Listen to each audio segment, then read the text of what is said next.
With US saying Russian invasion of Ukraine is imminent in the next few days, the number of young Ukrainians are coming forward to take basic military training. Ukrainians are ready to go to the front line and defend their country if Russian hostilities increase in the coming days. The soldiers will be the first line of defense, and these young professionals, including school teachers and young graduates, want to work as medics and drivers and porters to assist the national effort.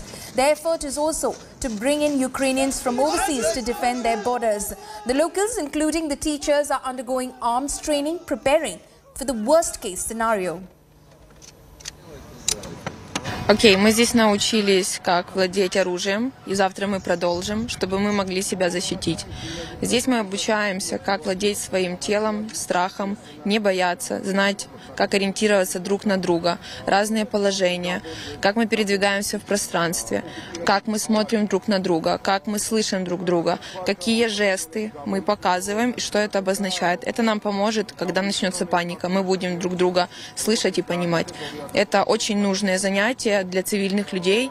Нужно их проводить в масштабной площади, чтобы люди не паниковали. Это поможет. In icy cold winter, training of the civilians, that's happening at this point of time. And with me is Mamuka, the commander of the Legion.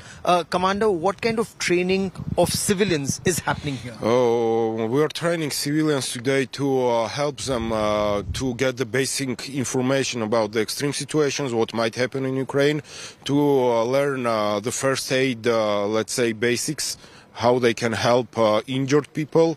Unfortunately, today civilians need to know that, and the interest is very big. We have about 3,000 civilians to train, and we broke them into groups, and we are trying to train them all. And parallelly, we are having a recruitment process. We are getting volunteers from different countries. You were talking about women undergoing training. What kind of training are women undergoing? Is it also in weapons and systems? It is the same training as everybody. There is no special training for women or for men. They are doing all the same, and they are trying to learn how to defend their country.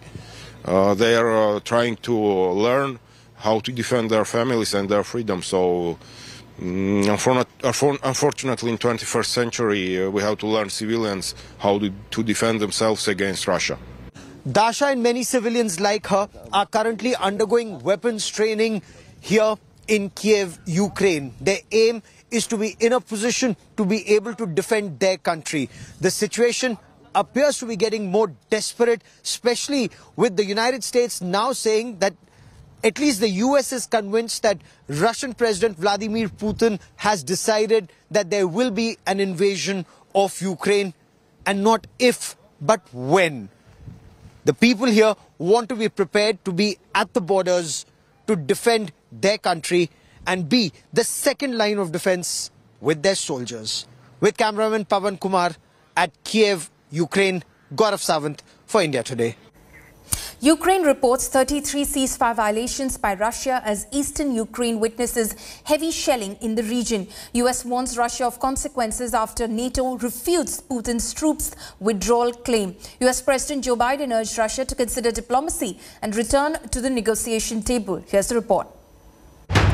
The Russia-Ukraine standoff shows no signs of cooling. Shelling has continued in eastern Ukraine for the last 48 hours.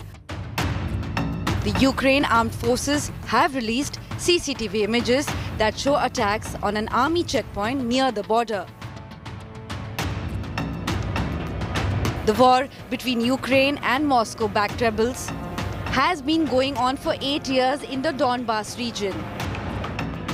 The region is witnessing the heaviest fire in years. Ukrainian officials have reported 33 ceasefire violations from Russian-backed forces in one day. Amid the heavy fighting, the Russian-backed separatist leader has announced the evacuation of residents to southeast Russia. Поэтому с сегодняшнего дня 18... As of today, February 18, a mass centralized evacuation of the population to the Russian Federation has been organized. Women, children, and elderly are to be evacuated first. Russia has denied any knowledge of evacuations. Meanwhile, the US alleges Moscow is preparing for false provocations to invade Ukraine. We are deeply concerned that that is not the path that Russia has embarked on, and that everything that we're seeing, including what you've described in the last 24, 48 hours, is part of a scenario that is already in play of creating false provocations. US Vice President Kamala Harris has warned Russia to face severe consequences if they invade Ukraine. But we are also committed, if Russia takes aggressive action, to ensuring there will be severe consequence in terms of the economic sanctions we have discussed. And we know the alliance is strong in that regard. And again, I thank you for your leadership as a partner in that effort. The warnings come after the US alleged that Russia has stationed 190,000 troops in and around Ukraine's border.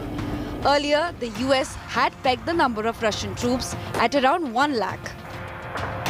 If the claims are true, this is the most significant military mobilization since the World War. Russian President Vladimir Putin had declared partial withdrawal of troops on February 15th.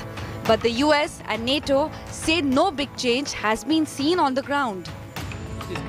Russia has rejected the charges by the US and NATO. The withdrawal has already started. We all saw the footage and got the information released by the Ministry of Defense. It is an extended process. It's clear the grouping for the exercises was built up over many weeks. And it is, of course, impossible to withdraw it in a single day. They can't just take off and fly away. It takes time. Amid the saber rattling, Russia has released images of military drills in the Black Sea. Ukraine fears the drills are a precursor to an invasion. Bureau Report, India Today. And that's a wrap on this bulletin. For all the latest news and updates, you can log on to indiatoday.in. You can also download the India Today app. Thanks for watching.